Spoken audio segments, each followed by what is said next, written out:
Good morning everyone, स्वागत है आप सभी का इस पॉइंट के 6 अक्टूबर 2020 के the Hindu newspaper analysis session में। और उम्मीद करते हैं फ्रेंड्स, जितने भी एस्पिरेंट्स सबकी बार 2020 के प्रीलिम्स बैठे हुए होंगे उनको उन्होंने जो भी एग्ज़ाम दिया वो उनका अच्छा हो, उनका जो मतलब कि जो रिज़ल्ट है बेहतर हो, क्योंकि अगर आपने अच्छी से तैयारी की हुई है तो रिज़ल्ट आपका कहीं भी इधर उधर नहीं बकने वाला है। और यदि बात करें द हिंदू से क्वेश्चन की, तो आपने अगर पिछले 2-3 महीने से लगातार कंटिन्यू अगर हमारा जो बेसिकली जो द हिंदू का अगर सेशन देखा होगा तो उसमें 2 से 3 आर्टिकल जो आए थे, जैसे एमपी लैट्स आपका हो गया, तो मुझे खुशी है कि एमपी लैट्स वाला जो आर्टिकल हमने अभी फिलहाल पिछले कुछ दिनों पढ़ा था वो भी आया हमारे प्रीलिम्स में, क्वेश्चन बन के आ गया था। साथ ही साथ अगर हम बात करें उसके साथ साथ एआई का एक आर्टिकल आया हुआ था, आर्टिफिशियल इंटेलिजेंट एआई पे भी पिछले दिनों ही, पिछले मंथ ही आर्टिकल आया हुआ था और हमने इस पर डिस्कस भी किया था।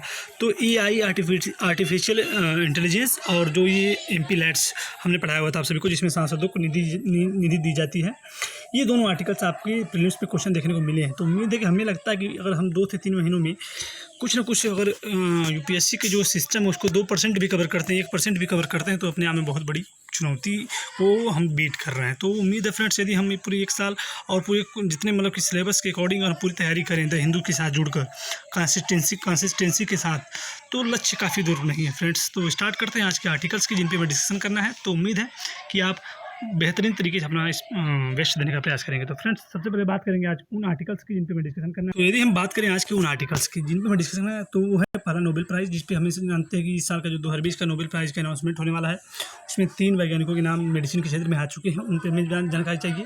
डीआरडीओ ने एक अच्छा इंपॉर्टेंट आर्टिकल्स लॉन्च किया है, क्योंकि उसने एक एंटी सबमरीन जो मिसाइल है सिस्टम के द्वारा उसको लॉन्च किया सक्सेसफुली, उस पर भी हमें बात करना। साथ ही साथ कामत पैनल रिपोर्ट, ये इंपॉर्टेंट हो जाता है आप सभी के मेंस के दृष्टिकोण से। साथ ही साथ पेंडेमिक पीक के बारे में छोटा सा एडिटोरियल पेज में सेकंड आर्टिकल आया हुआ है। फाइनली आज के दिन तो बेस्ट क्वेश्चन को देखते हुए आज के सेशन को हम सभी कंप्लीट करेंगे। तो फ्रेंड्स, देखते हैं उन आर्टिकल्स को।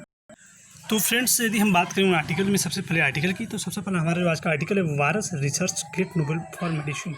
तो देखिए, आपने अब की बार का जो प्रीलिम्स का एग्ज़ाम अगर पहली बार दिया है तो आपने पहली बात समझ लिया होगा कि जो यूपीएससी आपसे क्या चाहता है, आपसे अप्रोच चाहता है, ना कि कोई डाटा चाहता है। डाटा बहुत ही कम केसेस में आते हैं कि डाटा पूछ दे या फिर नाम पूछ दे, जैसे कि एसएससी बैंक रेलवेज में आते हैं।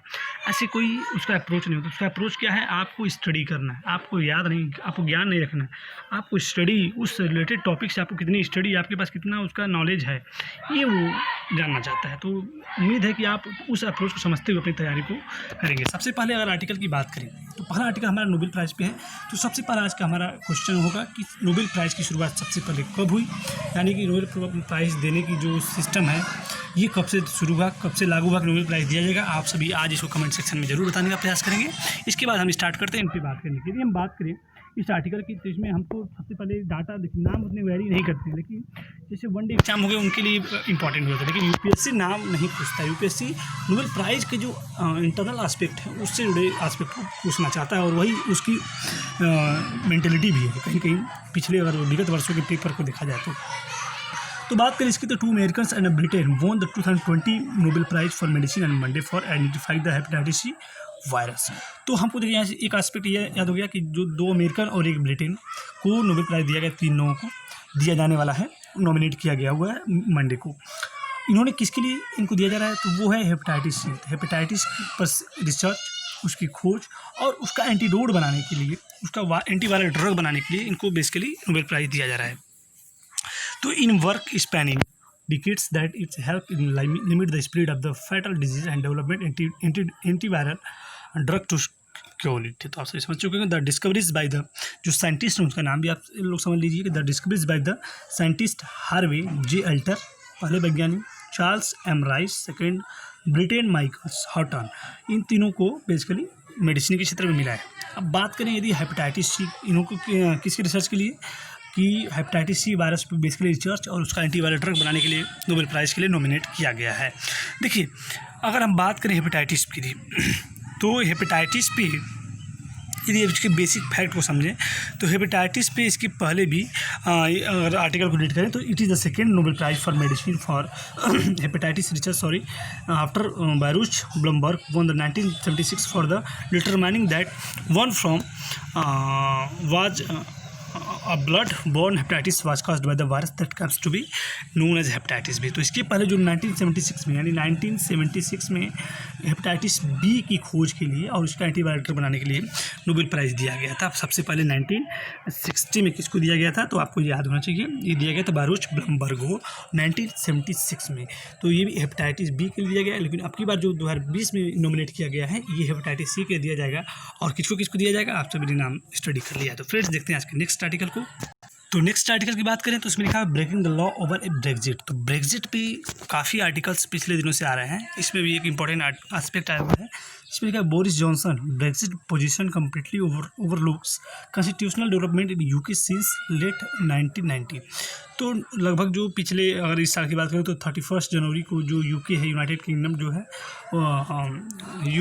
यूके जो है बेसिकली ब्रेग्जिट से मतलब कि एग्जिट हो चुका है, जो यूरोपीय यूनियन है उससे बेसिकली एग्जिट हो चुका है। इसकी इंफॉर्मेशन है, इसका क्या क्या इम्पैक्ट है, साथ ही साथ एग्जिट के बाद क्या क्या प्रोसेस होते हैं, इनका बेसिकली इस पूरे आर्टिकल में डिस्कशन किया गया। The latest spectacular development in the Brexit saga is a internal market bill that was passed in house of common.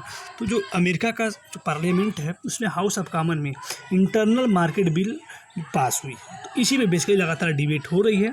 और यूके की विड्रॉ करने के ब्रेग्जिट के बाद ये अपने आप में और ज़्यादा हाईलाइट में चल रहा है। हम सभी जानते हैं कि यूके ने क्या किया है, बेसिकली जनवरी 2020 में ही वहाँ से यूरोपीय यूनियन से क्या कर दिया है, छोड़ दिया है। तो इसे बेसिकली कंसर्न की बातें की जा रही हैं और सभी एस्पेक्ट को आप सभी रीड कर सकते हैं। तो फ्रेंड्स देखते हैं नेक्स्ट आर्टिकल को।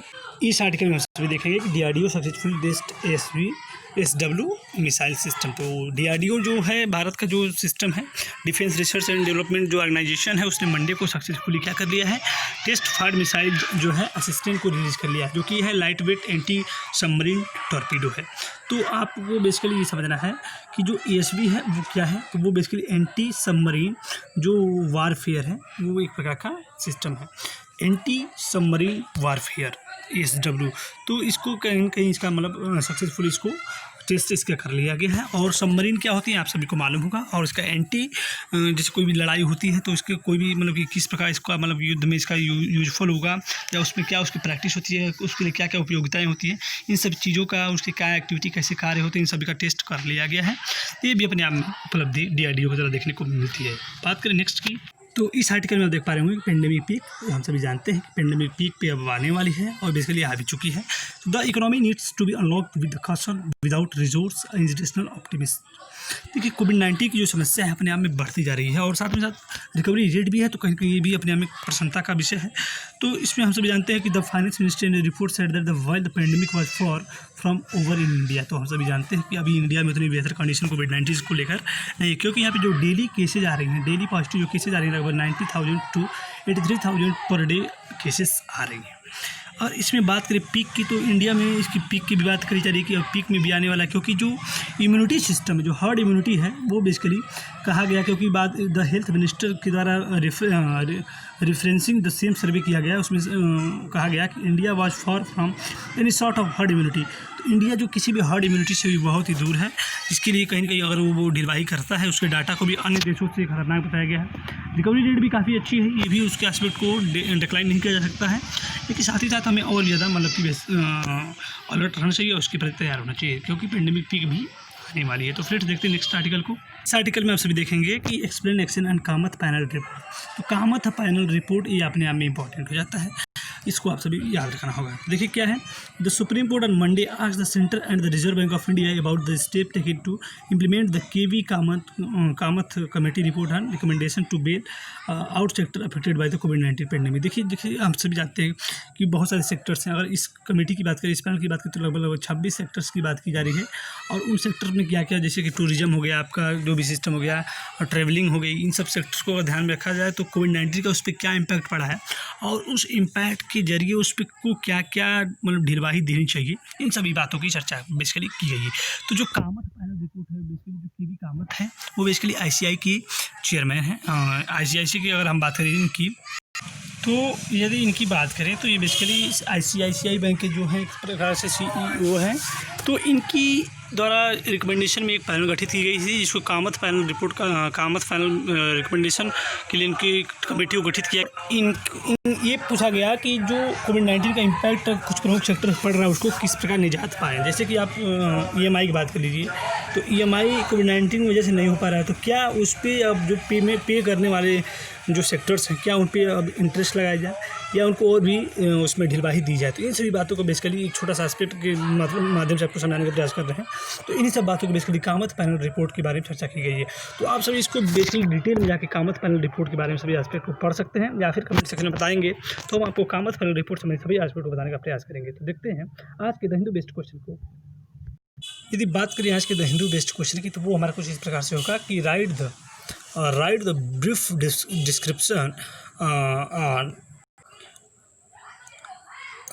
सिक्योरिटी सिस्टम ऑफ इंडिया, यानी कि सिक्योरिटी सिस्टम ऑफ इंडिया पे आप सभी को डिस्कशन करना है। Right the brief description on security system of India about 100 words में आप सभी इस पर डिस्कशन करने का प्रयास करेंगे और इसके सभी एस्पेक्ट को लिखने का प्रयास करेंगे, क्योंकि अपने आप में यूनिक वर्ड्स आ जाता है सिक्योरिटी सिस्टम ऑफ इंडिया की बात आते ही। तो फ्रेंड्स, आज की द हिंदू न्यूज़पेपर से संबंधित जितने भी आर्टिकल थे इंपॉर्टेंट, उसको हमने डिस्कस किया। तो फ्रेंड्स, आज के सेशन में इतना ही। किसी भी प्रकार के सजेशन के लिए हमारा IAS पॉइंट आपके साथ सदैव खड़ा है, सुझाव के लिए भी तत्पर तैयार है कि आप अपने सुझाव को प्रेषित करिए कमेंट सेक्शन में, और हम उसमें और भी सुधार करने का प्रयास करेंगे। तो फ्रेंड्स, आज के लिए इतना ही।